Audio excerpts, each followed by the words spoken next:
and welcome to Filmi Ladies. We are Pitu and Beth. And on this episode, we're going to talk about our favorite comfort watch movies. Unless you've been living under a rock or a mountain, you might know that the elections did not go the way that Beth and I wanted them to.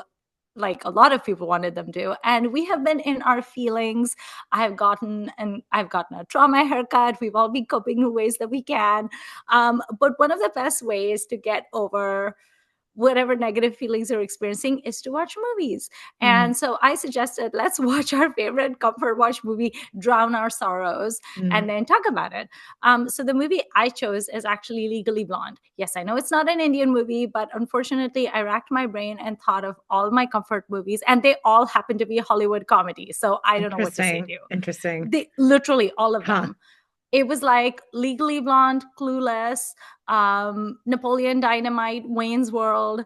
It was all Hollywood comedy. I love Wayne's World. I I haven't seen love that in Wayne's so World. long. Really? I see it at least twice a year because it makes me so Oh, happy. wow. It I is a love great Dina one. Carvey.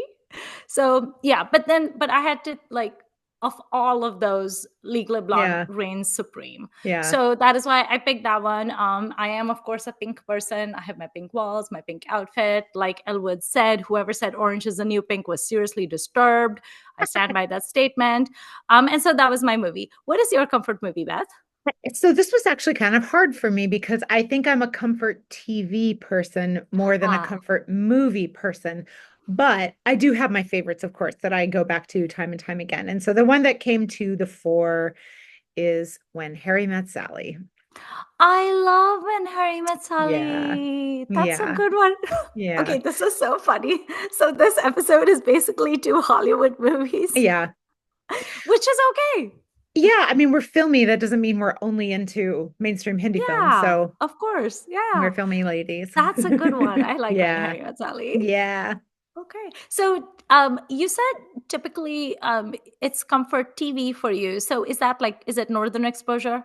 That would be one of them, although I have not been able to rewatch that much until quite recently when I purchased the DVDs and now it apparently is streaming somewhere. But I um saw a clip the other day. oh good. Okay, is it Prime maybe? I can't remember, but I I don't know. do have VHSs I made as the show aired. I still have a few of those and I do still have a VCR, so occasionally I would pull them out, but yeah.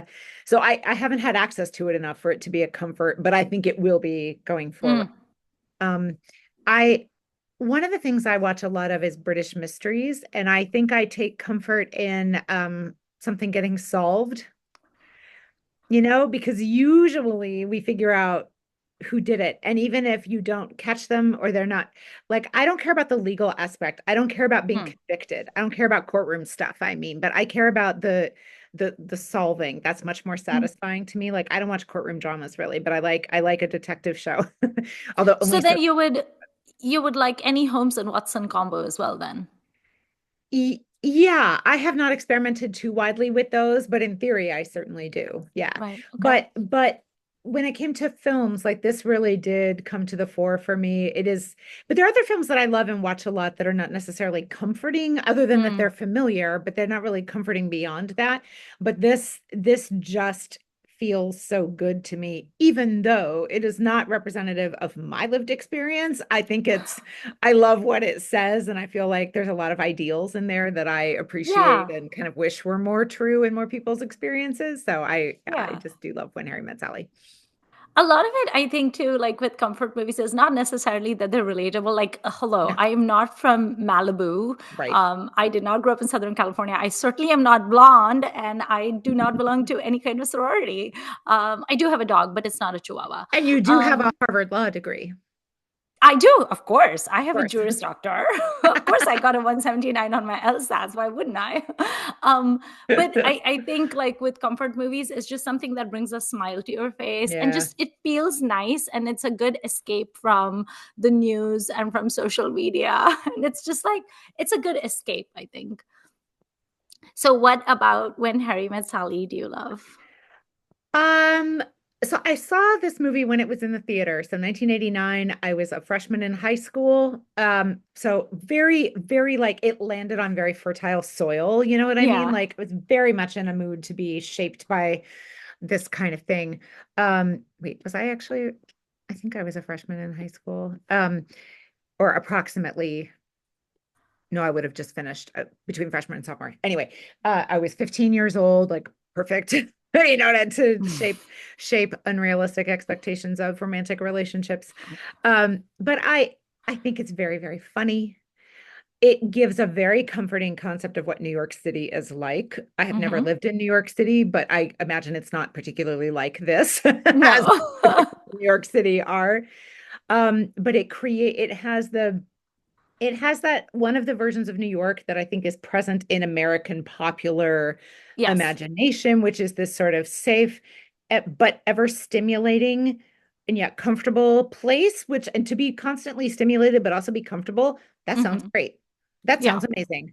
And I And realize, that's very specific to Nora Ephron too. I mean, oh, she was yeah, a New Yorker, and this yeah, is her movie. And then You've Got Mail has that. I mean, You've Got yeah, Mail is set in New York, and then Sleepless yeah, in Seattle is not set entirely New York, but then it has the whole Empire State Building. I mean, no one shows New York with those yeah. like rose tinted glasses like Nora Ephron And does. I'm realizing that comfortable yet stimulated is actually something I've created for myself in my life, because for those who don't know, I live in a university town that is significantly, I mean, it's a huge university. So like there's always something churning and interesting going on at the university, but it's not a big city. So like it's easy to access, and Mm, I can afford to buy a house. Like, so I've actually created that for myself, which is I never really put together till just now. But yeah, the romance is lovely, but that's not all there is to it. And the idea of like being friends and then you fall in love, like hmm. I'm not sure I know anyone who doesn't like that. And maybe I like it an excess amount, but I do think that is pretty ideal.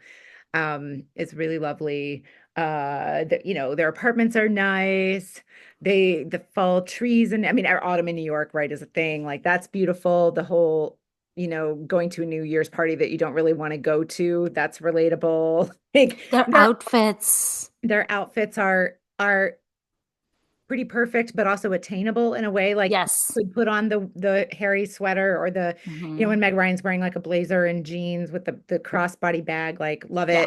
love it Her still. coats are very like Banana Republic. Yeah, yeah. So it's like it's clearly these people have money, but they're not absurdly wealthy. I don't think. Now, maybe they're absurdly wealthy for what their jobs are. I wouldn't argue with that, but it's not like they're living in mansions or anything. Like Hmm. they have a sort of comfortable lifestyle. They're sort of socially comfortable, which is, aspirational. Um, I have never gone looking for critiques of When Harry Met Sally, and I should. Like, I should get my brain around this more. It's very white. It is very Yeah. white.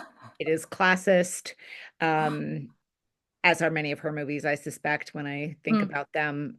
These are people who care about books and work sort of in related things, but yet have all this money for these apartments and stuff. Like, and yes, it's a different time, but still, like I'm sure there's a lot of criticism that this movie should face now, even if it didn't before. But certainly there's a lot that you could be saying about this film. But it really is a rose-colored glasses kind of movie. And the soundtrack, like Harry Yes. Connick Jr. became this star, hearing all these classics from the American Songbook and It's stuff. Like I beautiful. love this music, and I sort of knew some of this music before I watched this movie, but I got really into it. I remember writing the lyrics to some of these songs in my diary. Oh my God. And like trying to write poems inspired by these lyrics, like completely embarrassing high school student kind of stuff. I shouldn't say embarrassing. I think a lot of us did this, so I know I'm Yeah. not alone, but just like, oh, cringe. And I still have some of those diaries. So every now and then I look at them, I'm like, whoa. Ooh. Um, no, Maybe someday I'll get you drunk and then you let me read them. they're not interesting. Believe me, they are not interesting. They are self-indulgent. Um, but yeah, I don't think there's anything about this that I don't. No, I shouldn't say that. Obviously, the racism, the classism, I do not love those things. But in terms Is there of, racism in When Harry Met Sally? I well, it's can't just remember such the a last time I white, saw it, I but mean, it's just yeah. so white, right? Like the whitewashing. Yeah. I don't like those things at all. I also think that this movie could be remade today if you wanted to, and like diversify it in a lot of ways, make it more contemporary. I'm not saying I personally need it to, but I would fully support such a project and would love to see it. But I find this movie, I just want to kind of crawl into that world. Also, I find it very quotable. Like the scene where Yeah. they're playing Pictionary and the friend goes, "Baby fish mouth." I still say baby fish mouth to this day. Like or when Carrie Fisher is going through the Rolodex and like puts a tab over and is like married and like it tags Yeah. the available man as actually married, but he's still in the Rolodex. Like, oh, and here's another omission of this movie. AIDS is nowhere in this movie. Right. Yeah. And like this is still the AIDS crisis in America at this time in 1989. So like I mean, sort of the effects of Reaganomics are not really in this movie at all, but it's a fantasy world. It's a very Yeah. escapist film. And it works for me. I go along with the escapism Hmm. and it just feels oh so good. It feels like a little like a cappuccino and being at a museum and looking out the leaves and like, is there anything I love more than that? No, there's not. I love all of that. It's interesting, like I always think of this movie as very like autumnal, even though Yes. they do show like different seasons and everything. Yeah, There's so much of a passage of time happening in this film. But whenever I think I of do too. When Harry Met Sally, I'm thinking camel colors, ochre, browns, Uh-huh. goldens, the turning Uh-huh. leaves in Central Park. Uh-huh. It's very autumnal, and The autumnal is very poster, I think the the poster. poster is quite well, the autumnal Yeah. outfits are on the poster anyway. Yeah, she's wearing her like coat A and blazer, everything. yeah. It's very like apple cider coated and very like, cozying up in a like a warm muffler sort of a thing. A Yeah, kitty cat purring absolutely. But right by not so you. cold that like not one of those New York horrible blizzards or cold snaps where No, pipes are freezing. It's just just like there's a crisp. yeah, it's crisp. Um Yeah. yeah, Which it's I think so adds funny. to the coziness too. Do you think When Harry Met Sally is funny? Because I definitely do. I think it's hysterical. Yeah, yeah. And it's very, very witty. It's not Yeah. the slapstick funny or No. the goofy funny of Wayne's World. Like Wayne's World is just like goofy, goofy, cute, funny. This is Yeah. like smart, but that's also because of Billy Crystal. You can't give Billy Crystal goofy lines. He has to be like acerbic. His character is Mm. so hysterical to me because he's just always like there's like a little bit of edge to him, and you Oh can yeah. tell he's like pulling Meg Ryan's leg and like laughing at her a little bit. This movie Um, is so entrenched for me. And I'm thinking of the scene where they're at Sharper Image and he's singing Sorry with the Fringe on Top over the system. And then his ex walks up. I went to see Oklahoma on stage just 3 nights ago. And I know that first verse of that song because of When Harry Met Sally, not because I've watched Oklahoma a bunch of times. Like, right. that's how ingrained this movie is for me. Or when you said it doesn't have slapstick, I was like, yeah, that's true. Although there's one moment of physical humor in this to me, which is when they're wrestling the wagon wheel coffee table Mm, out of the apartment yeah. and his friend goes, not one word, not one word. Right. So it does use a few physical gags, but you're right. It's a word humor thing, which is very much more my taste most of the And time. which is also very Nora Ephron. I Yeah, mean, yeah. that's also how You Got Mail is. That's how, also how Sleepless in Seattle is. That's she always writes her men a specific way. Like whether Mm, it's Billy Crystal or Tom Hanks in those, it's always like that, almost bordering a little bit on like mansplainy slight mm, jerk, but like pulling back just enough that you don't hate the character. But there's yeah, definitely like a little bit of a poking, like a poking the bear sort of thing going on, which I think adds to the hilarity instead of yeah. being annoying, which it easily could be. To me, so I have never attached to You've Got Mail or Sleepless in Seattle the same way that I've attached to this movie, not at Mm. all. And I don't think it's because I don't like Tom Hanks. I enjoy Tom Hanks. I'm an American. Hmm. Of course I like Tom Hanks. Yeah, Like, he's our you mayor. can't you can't dislike America's dad. You cannot like, I mean, I've heard It's a few not people who allowed. do, but I'm like, okay. But nor do I seek out his work either. Okay. But there's something about those movies just don't work for me the same way. And I have Mm. rewatched them fairly recently. My Nibbling by Friendship, who is now Mm. 14, is that right? Yeah, 14. 5 years ago or so, she and her mom and I were starting to watch some of these movies together. And those just didn't, I was like, yeah, I remember them, but like, meh, Yeah. but this one is just, cut my veins open and some of this flows out. Yeah.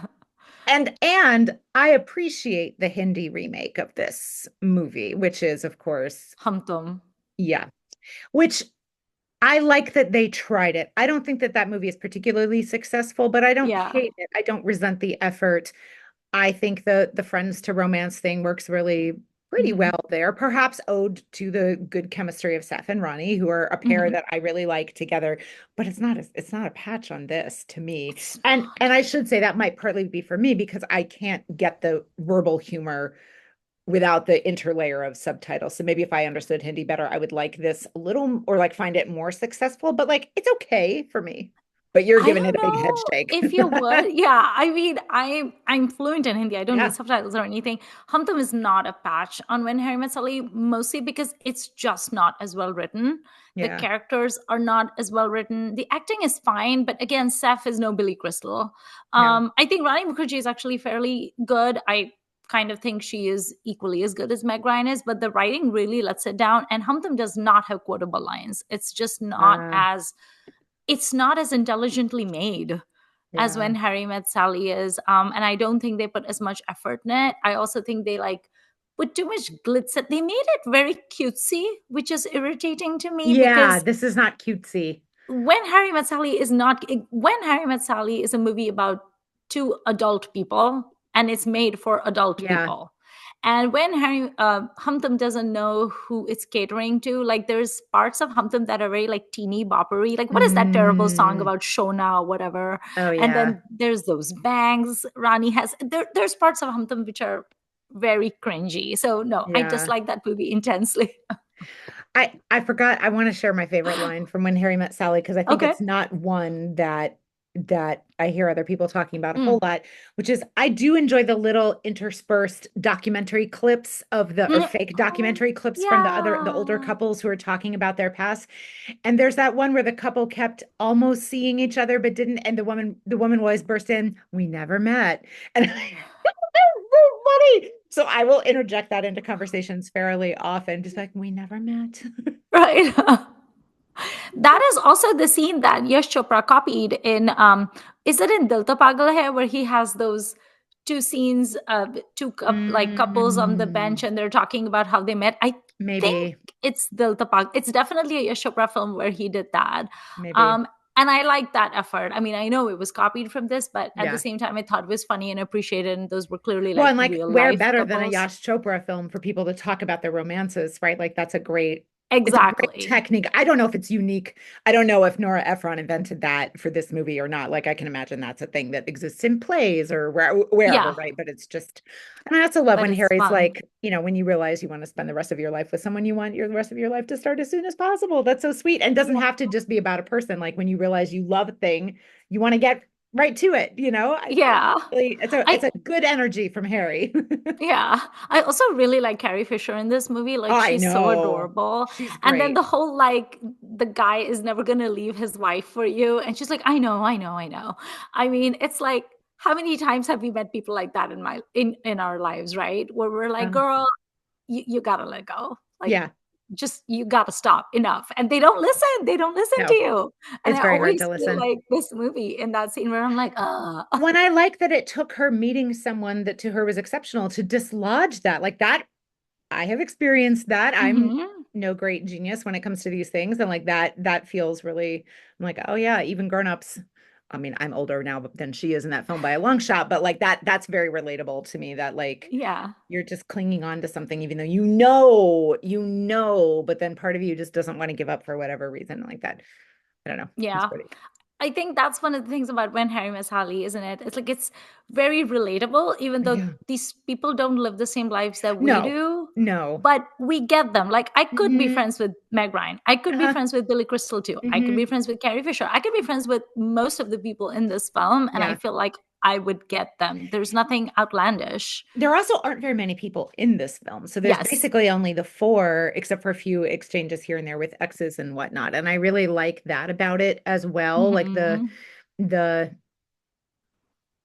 I don't want to say the smallness, but sort of the conciseness of everyday It's life. contained. Yeah. And I'm not saying I think that's admirable in the real world, but from a storytelling perspective or like from a putting forward a story mounting perspective, I think Yeah. it's quite clever. It also kind of adds to the coziness. Yeah, it does. You're right. Yeah. And Yeah. like in It's Home like, Tum, there's parents, right? Like there's no parents in yeah. this movie. Of course they're No. not. No, lovely movie. I love Ben Harry Masali as well. Also, Um, let's say one for Rob Reiner, like an amazing yes. director whose filmography I have in front of me right here. And to do This Is Spinal Tap, The Princess Bride, and When Harry Met Sally, like in 5 years. Yeah. Wow. He I isn't Rob Reiner the friend of Tom Hanks in Sleepless in Seattle? think Like so. he has Yeah. the little role in it, and he Yeah. has one of the funniest lines in that movie where Tom Hanks says, "Finally, getting over his wife's death, Carrie Lovell's death, and he's gonna start dating again." And he's asking him for advice, like, "What should I do? I haven't dated for so long." And he says to him, "One word, tiramisu." And Tom Hanks is like, "What does that mean? What is tiramisu? What am I supposed to do with it?" And he's like, "You'll find out." And it's like he's so funny. Yeah, That's that's a great. really good one too. Yeah. This is also one of those movies that is kind of an where the city also is a character, right? Like you Sure. can't imagine When Harry Met Sally set anywhere else. This is a very New York movie. Oh, interesting. See, I feel like you could transplant these people Hmm. into a lot of other cities, but I'm very glad it's New York because it's Mm. certainly this is like the what do I want to say? Woody Allen. I don't know what to do with Woody Allen's legacy. I really don't. I'm not a person who like slavishly loved his films growing up, like a lot of like theater kids in high school did, of which I Right. was, but this has some of those same vibes about New York. You're dealing with bookish Yeah. people, you're Hmm. dealing with tweed wearing, cardigan wearing, chunky glasses kind of people, but like it doesn't have the neuroticism of Woody Allen. And I'm Yeah. not saying that's not also relatable and we don't also need that in the public imagination kind of, but yeah, this is cozy and those are not. Yeah. So for me, this kind of fills maybe, I mean, I'm sure there are American teenagers who don't fancy themselves living in New York someday, but like a lot of us did, and Hmm. I know that's relatable a lot of places. I know that's why Friends is so globally popular, for Yeah. example. That's part of it, like having your independent life in the big city with your friends, like, which is what these people have. So I'm sure in some way I like, because I don't remember ever thinking I wanted to have the lives of any of the Woody Allen characters, but I definitely remember wanting, Mm. thinking it would be Yeah. grand to live like this. Yeah. I mean, especially like Manhattan and then, like Yeah. Diane Keaton's role and Yeah. stuff. I mean, although I will say that Billy Crystal's character is a little bit neurotic, and I He feel is. like he's always neurotic. So how much of that is Billy Crystal's own personality bleeding into the Yeah. role, I don't know. But it's not the neurotic that is irritating. And It's he's not a contained, self-narrating quite so much. yeah, it's a contained neuroticism that you can deal with, not the Woody Allen level of And I'm thinking neuroticism. about, I don't know my Woody Allen texts very well, but I feel like Mm. Billy Crystal's character probably should have gone to therapy. But I don't Yeah, think if he does, he doesn't talk about it. Whereas I feel like in the Woody Allen world, like go to therapy by all means. Mental health is health. Do it. But like Billy Crystal's character was maybe not that, maybe he's not evolved enough to go to therapy. yeah, I don't know. But like that's not the level we're operating at. We're operating in a more sort of right. generalized light anxiety or a Yes. light malcontent or whatever, discontent. A light discontent for Yeah. sure. Yeah. Okay. I'm going to talk about the exact opposite now, Yes. which is Legally Another Blonde. classic. I love it I too. love this movie. So, Legally Blonde, for whatever reason, was extremely popular in India, and they kept showing Mhm. it on Star Plus, which Huh. is how my cousin and all of my friends watched it. I watched it in the US because I was in the US at that point, and I felt like Legally Blonde spoke to my soul because I have been obsessed with pink my entire life. My entire wardrobe is pink, my walls are pink, everything is pink. I love fuzzy things, I love cute things. I have a dog, I'm bubbly and exuberant. And so when I watched Elle Woods on the big screen, I was like, she is me. I am her. What is happening? But you would I never send a scented resume. No, Did she do I would that? not go that far. She did. She Yeah. did send a scented resume. I would not go that far, but I did always wish I was in a sorority. Unfortunately, I did Oh. my undergrad in India and I came here to do Hmm. my master's at a teeny tiny private college that did not have a sorority, which actually gave me pause. Because when I applied and I discovered they didn't have a sorority, I was like, but but I want to be You in can't, I don't sorority. think grad students are in sororities. Well, that's sad. I should have done my undergrad here then. I will have to tell you, so my alma mater and where I currently work, at least has been, if not is currently the biggest Greek system in the United States. It is nothing to brag about. Uh, Sororities and fraternities are different, but I'm glad for you that you were not in a sorority. And I'm not meaning to offend any listeners who were in the Greek system in college, but like as a bystander, Uh, ooh, I think for me, it harkens back to the fact that, like, I'm an only child. And so when I was little, I lived in a tiny, tiny small town in Nigeria that no one has. First of all, I lived in Nigeria yeah, in the 80s. And I lived in a small town. I didn't even live in Lagos. I mean, I did lived in Lagos for some years and my school was in Lagos, but I mm, actually had like almost a 45-minute commute. I lived in a tiny agricultural town where all wow, my neighbors were corn farmers and there were mm, tractors on the street, right? So my childhood, although very rich and I love my childhood, it was also a very lonely childhood, mm, where my neighbors were basically farmers and I played with their kittens and their bunny rabbits, but there weren't a lot of kids my own yeah, age where I lived. I didn't have any siblings, I didn't have any cousins. And to the point that when I would go to India, I would meet all of my cousins, and my entire family lived in Mumbai. Big, giant, massive metropolis, people everywhere, kids mm, playing cricket and badminton in the streets. And I would get anxiety because I was like, there are 40 children playing gully cricket. This is frightening. What do I do?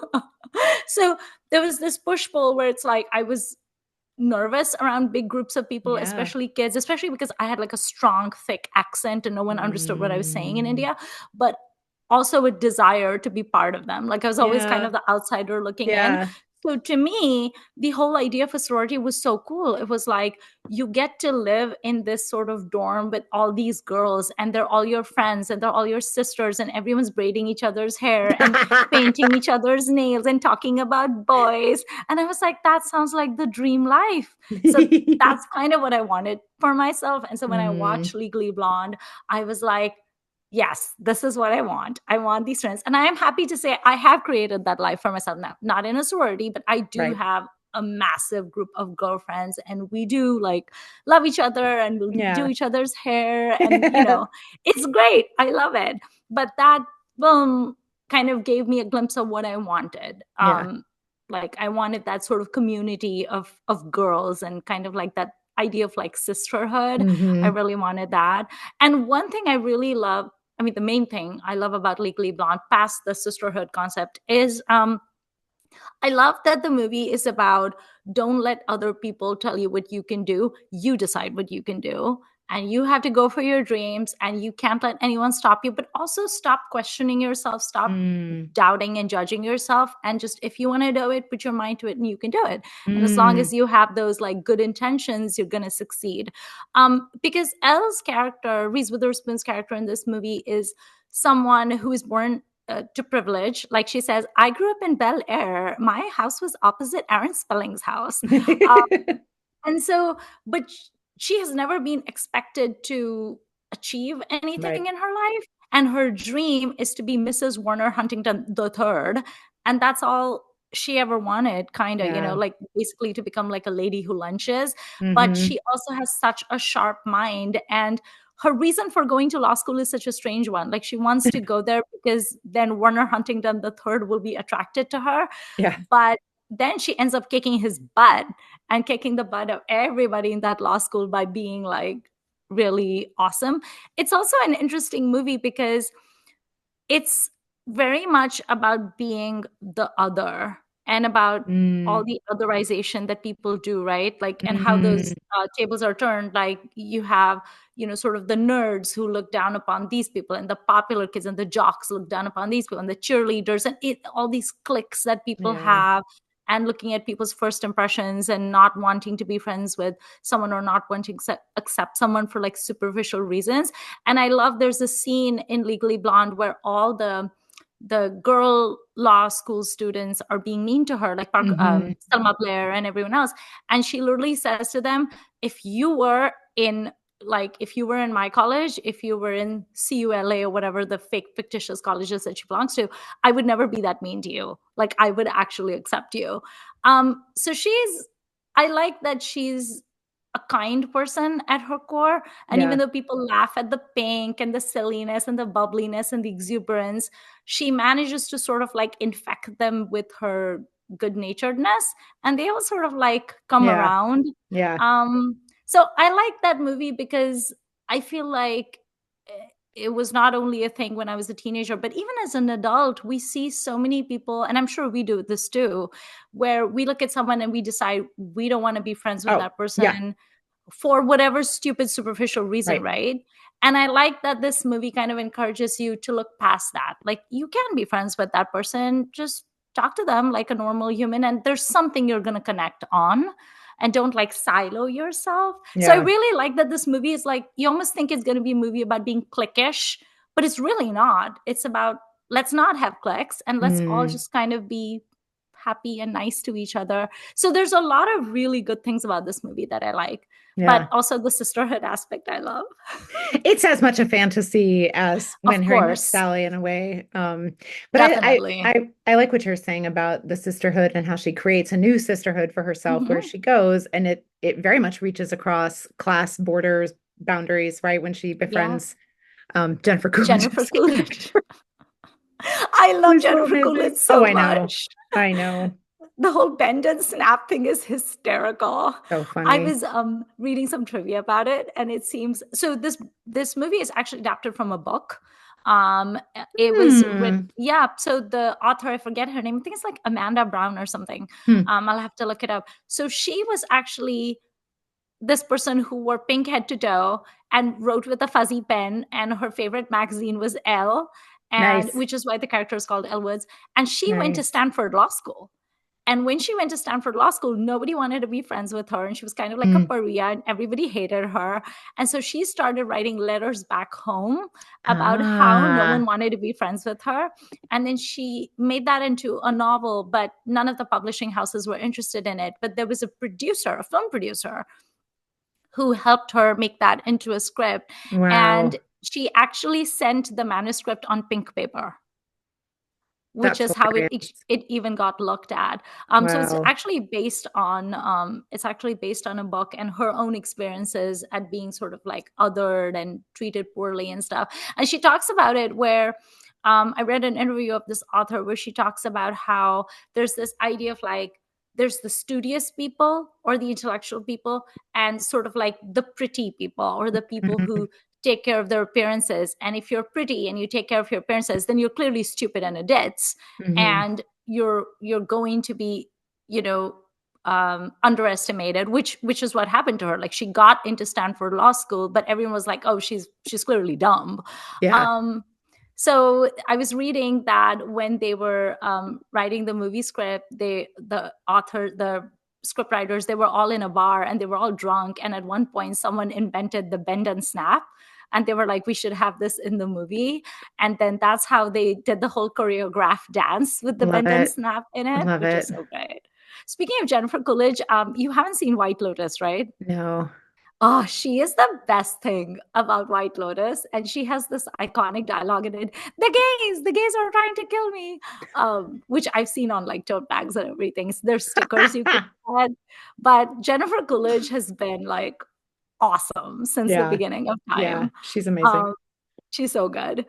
And that's interesting too. It's like this, privileged kid who drives a convertible and is like so fancy and has like a literal stairmaster in her dorm room. She actually ends up becoming really close friends with the nail technician, Mm. um, which is Paulette's character. So I like that too. And I like the scene where she confronts Warner Huntington III, which is the most ridiculous name I've ever heard. And she basically has this moment of realization where she says to him, I'm never going to be good enough for you, am I? Yeah. And I feel like that's such an iconic moment, because all of us have experienced that moment. Every woman, perhaps every man, perhaps every chihuahua has experienced that moment where we realize that no matter what we do, we're just not going to be the person for that other person. And Yeah. that moment stings, but that moment is Yeah. also your salvation. Yeah. That's true. Because you're gonna stop fighting it and you're gonna like go with the flow from that moment on. There's a lot of good life lessons to learn from this movie. Um, but yeah, I like that bit. And it is escapist, like when Harry Met Sally is. I mean, Yeah. there's no discussion of like anything important. There's no poverty, there's no global warming, there's no nothing. Well, it's There's personally important, not yeah, societally important. I think in Legally Blonde more than when Harry met Sally, but yeah, the idea of self-determination and, don't let people tell you what you can be and all that, that is personally important. Um, yeah. Beautifully packaged into a person with all sorts of, I mean, she has intersecting privileges as opposed to It intersecting does. sort of non-privileges or hardships, right? She's Yeah, intersectionally extremely well placed. yeah. But still, And it's talking about I these things. also think like Reese Witherspoon is so brilliant in this She's so movie good. Yeah. because when your character is that privileged, you have such a thin tightrope that you're walking on because that character can be so obnoxious and people can hate that character so easily, or people can just look at the character and be like, whatever, boo hoo, who Yeah. cares about your problems? Yeah. That would be so easy for the audience to do. And I think Hmm. Reese Witherspoon really endows the character of Elvis with so much heart and empathy and kindness that people can get past those other things And and somehow fall she in love does with it her. fast because you have to pretty latch onto her as your heroine pretty fast because she Yeah. doesn't. I haven't seen this movie for a couple years, but I have seen it, somewhat recently. Um, do you feel that, like, does Elle actually do any learning and growing in this movie? I think she A does. I little mean, bit? I think the biggest learning and growing she has to do really is to realize that she needs to become her own person Yeah. instead of just being a missus. Apply yourself and to Apply yourself something. and make Yeah. something of yourself. Use your IQ, use your Yeah. intelligence for something other than Yeah. just getting a wedding ring. Because Yeah. in the beginning, that's all she's obsessed with. That's all she Yeah. wants. She wants the 6 carat diamond from Harry Winston. Yeah. But along the way, she ends up learning that there's more to life than just a boy. Yeah. I don't think there's a lot of other learning and growing she No. has to do because she's already a decent person to begin with. Like, this is not an awful, spoiled brat who is Right. like naughty and mean and elitist to begin with. So, in fact, she ends up, there's a lot of learning and growing other people have to do. Right. Right. Like Warner Huntington III has to do a lot of learning. Callahan, the professor who tries to hit on her, has a lot of learning and growing when she stands up to him. He's We so love gullible. we love Victor Garber though. Yes, We love Victor Garber. we do. But that moment when he calls her Yeah. into his office and Yeah. she's all like Mm, bright-eyed and bushy-tailed, I was like, girl, don't do it. Don't, oh, she's doing it. Oh mm, no, she's sitting next to him. All women have had that experience. Every woman I've spoken to, every mm, friend of mine has had that experience where you thought a man thought that you were intelligent or smart or whatever it was, but no, he just wanted to get into your pants. And that's a mm, horrible moment to experience in real mm, life as well as on film. And so I'm mm, glad that that moment is there in the film, but we've all had that sinking feeling in our stomach where we were like, oh shit. mm. So I like that it's in there. I also really love Luke Wilson in this movie. He's so cute. He's so I delightful. adore him. I like all the Wilson brothers, I know honestly. the Wilson brothers are love them. I love the line where he says something about should I color my hair blonde? Because of course that makes you think of Owen Wilson.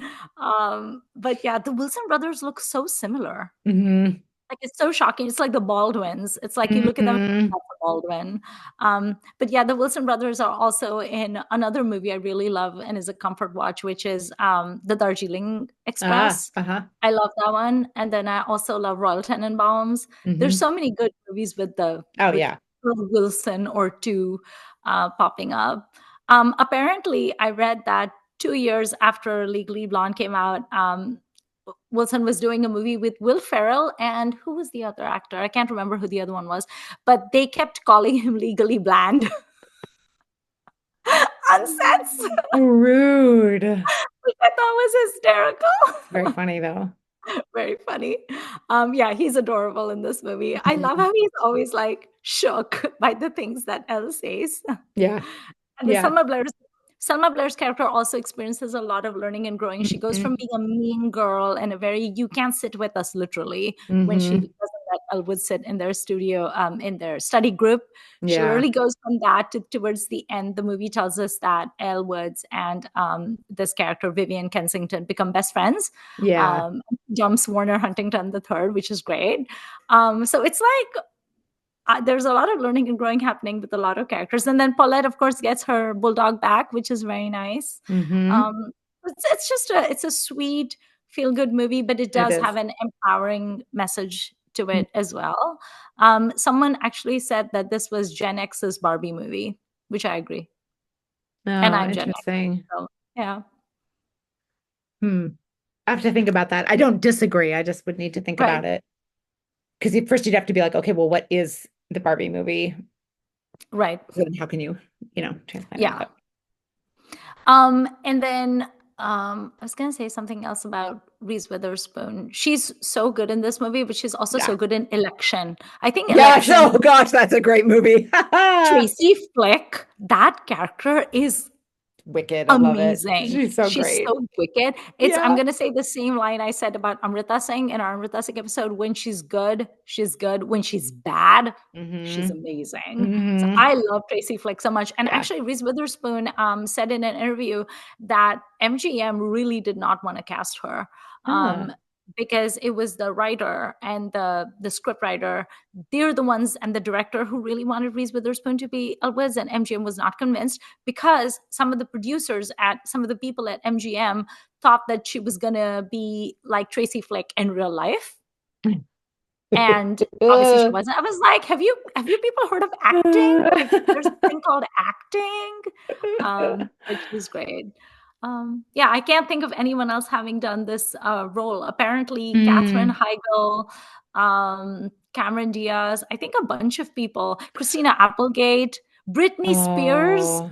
a lot of people were I considered for mean, this I role. can see Christina Applegate and Yeah, Cameron Diaz being really good in this role. I really like both of them. yeah. Christina Applegate rejected the film and has gone on record to say that she regrets, I'm sure. yeah, doing the Yeah. movie. Yeah. Yeah. But yeah, I think also Legally Blonde has some quite a lot of similar threads to Clueless, which is another movie I love, and I love Cher Horowitz's character as Yeah. well. So that's really cool. And Yeah. then a little bit of echoes of Election, just a tiny little bit, maybe just because of the Reese character. Mm. But yeah, very cool. So, what are some other comfort movies that you have? Bunty or Bubbly is a comfort movie for me. That is I don't fun. I don't tend to reach for it first, and I suspect that's a, non-Hindi speaking issue because that requires more work. Yeah, But so if I just need movie hug, then I'm gonna go for something in English. yeah. Um, but yeah, I do think I'm more of a comfort TV person, interestingly. And I don't Mm, know if it's a question of length. Um, like shorter somehow is better for me. I hadn't really thought about it till we were started talking about this topic. So I'm not yeah. sure, but yeah, and comfort is not necessarily the same as favorite at all. When No. Harry Met Sally is a very, very much a favorite of mine, so they do overlap. Sounds like yours do too, but that's not the same Hmm. set of things necessarily. So, Yeah. In fact, I was thinking about it because when I thought about what my comfort movies are, and all my comfort movies are also my favorites, mm, but the reason that none of the Hindi movies were popping up for me is that my favorite Hindi movies actually happen to be dramas, right, specifically revenge dramas. right. So, for example, I love Karan Arjun, I love Tridev, I love Trimurti. Like, they're not as comforting though. I love Ghayal. So some of my favorite Hindi films are just, there's a lot happening and they're very emotionally overwrought. And when my nerves Mm, are already frayed, I don't need that. Like right. when I'm in a good mood, I'm ready for Sunny Deol to scream at the top of his lungs and beat people up. Like that's fine. But when I'm feeling exhausted, I don't need him yelling at me through the screen. That's fair. So don't need talk about like reincarnation and crocodiles and Too stuff stressful. like that. Yeah, like because like Kun Mang is also one of my favorite like movies. Sure. But do I necessarily want to undergo the trauma of the crocodiles eating Rekha and then all the tomato ketchup on the screen? Maybe not. So weirdly, the Hindi comedies are not my favorite Hmm. films. I relate to American humor a lot more than I do to Hindi humor. And my favorite Hindi films happen to be like dramas, especially revenge dramas. And so it just doesn't cross over for me. I did have a question for you because you said that you really like British detective shows, and I do too. I mean, not necessarily British detective shows. I just like detective shows in Mm. general. But one of my issues with detective shows is the same issue I have with Hindi revenge dramas is that sometimes they're so bleak. Like, Oh for yeah. example, No, Broadchurch. yeah, no, no, no. Broadchurch is not a comfort watch in any Right. way. No, I'm talking like Okay. Poirot, Okay. um, the Inspector Morse world, those three series, those are my probably my very favorite British mysteries. Those are a little darker than Poirot, but they're still like not super. Yeah, no, bleak and like lead detective is haunted by a specter in their past. Like that's not my I enjoy those, but those are not a comfort Yeah. for me at all. Okay. Like a Poirot Midsummer Murders, which I think I've spoken about on this Okay. show. Like yeah, those the sort of cozier. Got it. Yeah, yeah, yeah. No, nothing, nothing. There's an entire genre in literature called cozy mysteries. Yeah. So that's what you enjoy. Oh, and yeah, and Because like there's I enjoy Agatha Raisin, for example. Poirot, I have an absolutely unlimited ability to rewatch. I can't, I've seen 10, 12 times at least. I enjoy rereading them as well, but for, when I need a hug through media, I mostly am not reading, I'm watching something. Mm, Feel guilty about that. Um, no one else should feel guilty about that, though. I don't know why I feel guilty about no, that. no. But yeah, no, no, Broadchurch and Shetland and some of those, which I have enjoyed watching. I'm Happy probably, Valley. Oh God. oh, I can't even watch Happy Valley. Yeah, I started it and I was like, It's nope, not very happy. Luther is a no for me. It's too bleak. There's several that are just too, and like the Scandi Noir, I don't, it's too Oh much. no. Scandi Noir I Wallander, don't touch. yeah, it's too much. It's too much for Okay. me. There was do you like the Pink Panther movies? Because I love I John haven't Cleese in seen any those. since I was a kid, but I Yeah. suspect I would very much enjoy them. My dad certainly liked them a lot and would quote them a lot, so Yeah, I would enjoy those were that. really funny too.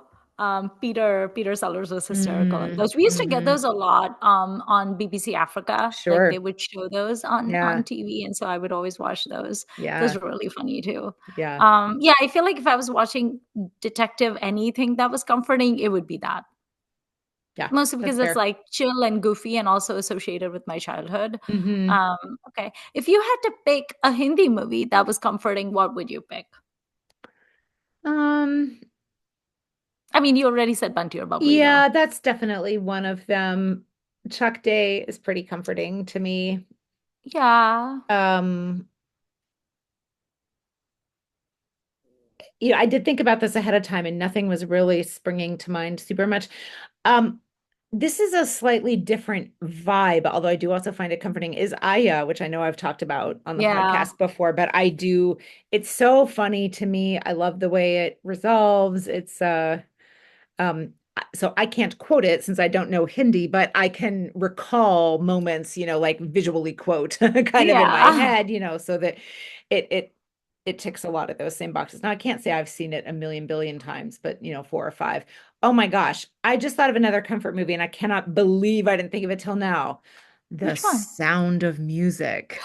Oh my Oh, God. oh, I how can love I not think of that?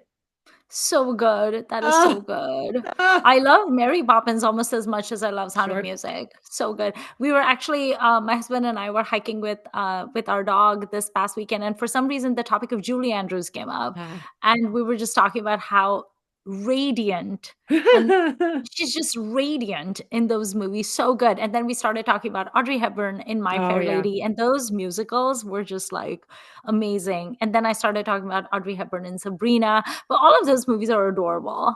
Yeah, and the music, so good. Hmm. Yeah, okay. I think I would also count like a lot of the Disney movies as my favorites. I've seen Mm. Aristocats like 1 million times, and I have it on VHS because I love Nice, Marie, nice. and I love the song "Everybody Wants to Be a Cat." It's so good. I'm also thinking Bridget Jones's Diary is another comfort watch Yes, for me. And the book, I've read that book 20 times at least. it's Um, so good. Although I have to admit, the last time I read it, I was like, oh, I'm not sure this is holding up for me anymore. And I don't know what happened, like in between like a 2-year gap or whatever. But it I don't know if it still is, but for years it was on my bedside table at all times because sometimes I would just pick Wow. it up and read like a chapter or two or whatever Wow. before Okay. bed. But yeah, so but I do think while the film is different from the book, it captures a lot of what I love about the book. So both the book and the movie are comforts for Yeah. me, although I I was haven't actually thinking lately. about Bridget Jones' Diary when I was watching Legally Blonde, because there's Sure. that same scene where both of them end up showing up to a party as a Playboy bunny. Yes. Yes. And I was like, oh my God, that's like, Yeah. the same thing that happens. Yeah, Bridget Jones, there's a new Bridget Jones movie that's coming out where Bridget Jones is now a widow. Well, that's what And happens in the last book. So it sounds oh, like you have I not have read the not read it. last book. So No. the movie previous to this current one did not really do anything that's, if I recall, any much of anything that's in the third book. But now they're making the third book. And after Mm, that last movie, I thought I might be out. And there are yeah. things about the third book that really, really irritate me. Really, really, really, Mm, really. But when I saw the trailer, I was like, dang it, I think I'm gonna have to watch this. I yeah. mean, I have I to. I think may I will watch watch it. it, but it feels very heavy to me. So Mm. I don't know if I will. Also, as far as the books are concerned, I've only ever read the first one. Ah, So yeah, and I love it and I love the movie, but I'm not as invested in the others as much as I am in just that first one that I sure. love. Speaking of Renee Zellweger, that takes me to Hugh Grant, whom I know both of us enjoy. So I enjoyable. love his 90s movies. Four Oh Weddings yeah. and a Funeral, Notting Hill. I mean, those rom-coms are just like you can just watch them 1 million times. For me, it's Four Weddings and a Funeral. Notting Hill has never stuck the landing God, with me in the same way. Like really? I like it, but yeah, Yeah. Four Weddings and a Funeral, I have certainly seen many, many, many, many times. The soundtrack alone of Four Yeah, Weddings and a Funeral is so good. I it's really love great. that. And I think of recent movies. I mean, my favorite films are always like from the 80s and the 90s for some Mm. reason. Like, I think it's just part of my generation. But of recent movies, the only movie that I really enjoy and I've seen multiple times is actually Crazy Rich Asians. Oh yeah, That was a lot of fun. it was fun. But until then, everything I ever talked about was like from days of yore, where the young people in my at my work are like, "Which one? What is that movie?" And I'm like, "Oh, you young people don't know any of these films." Okay. Do you have a comforting thought you want to share with our viewers before we sign off? Um, no. These are bleak times. I do not have any words of comfort, but I am in the comments if you need to vent or talk. And I'm also now on Blue Sky. I have abandoned the platform formerly known as Twitter, which for me is a very big deal. I loved Twitter very much. I finally have realized I cannot be complicit in that man's world anymore. So find me on Beth Loves Bollywood on Blue Sky. It does really like there's been so many people fleeing lately and rejoining Blue Sky. It feels like we're getting the band back together. Like, Right. you know, our Kandan friends are there, our friend Amalu is there. Like, come on, join us on Blue Sky if you're not already. If you are interested in a Twitter-like experience that is better, Mm. come on over. The hashtag for people talking about Indian cinema is Desi Watch, um, which I have to say does make me feel like it's some kind of watch list, like a government watch list in a bad way. Like that's not what I would have named it, but I shouldn't name it because I'm not Desi. So that's Or the like Neighborhood Watch. right. Right. Like you don't want to be on the lists right now if you're not a white person. No, no, no, no, no. Not in America. So please join us there if you are so inclined. Come see me there. I don't know if I will I probably will not be posting to the Filmy Ladies Twitter anymore either, but RIP Twitter, it was good while it lasted, but Yeah. at least for some of us. But please come on Blue Sky. But and I'm always up for providing distraction for people, and that is not the same as doing the hard work, but I hope it is sometimes helpful. Sorry to end Yeah. on a downer. I really don't have any words of encouragement right now, but I would No. love to try to provide some, do what you can to make other people's lives a little better. Yeah. I don't really Donate, have any do the work. words of encouragement per se, but I would say just like, self-care. Self-care is important. And just take care of yourself and take care of your friends and do the things that make you happy and maybe take a break from the news, which I have decided to do. Oh yeah. So I'm basically am spending whatever free time I have on the Lord of the Rings subreddits where we discuss like the most minute Nice. things which makes me Nice. happy.